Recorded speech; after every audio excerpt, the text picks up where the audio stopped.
नमस्कार बागलाणकर, मी डॉक्टर निकिता बेडीस आपल्या सटाणा शहरात प्रथमतः स्किन व हेअर क्लिनिक तेजल हॉस्पिटल येथे आयुर्वेदिक व आधुनिक पद्धतीने उपचार व निदान घेऊन येत आहे। प्रत्येक रविवारी सकाळी 10 ते रात्री 8 वाजता Tejal hospital भाक्षी road Satana.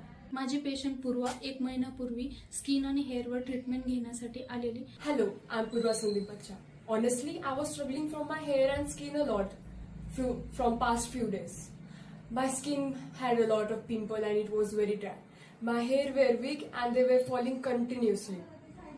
It made me feel low and the most important thing, I lost my confidence.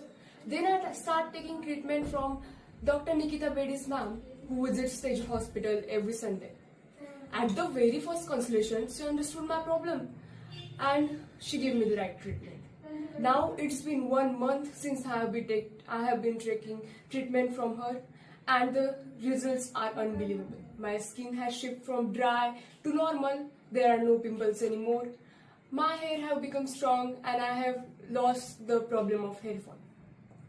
I'd like to thank Nikita Bedis ma'am so much to make me feel good again. Thank you. नमस्कार, मी दिया संदीप बच्चा। गेल्या 2 महिन्यांपासून माझा हेअरफॉलचा problem होत होता, तर मी निकिता बेडीस मॅडमांकडे आली। त्यांच्याकडे येऊन मला चांगला रिझल्ट मिळाला। धन्यवाद।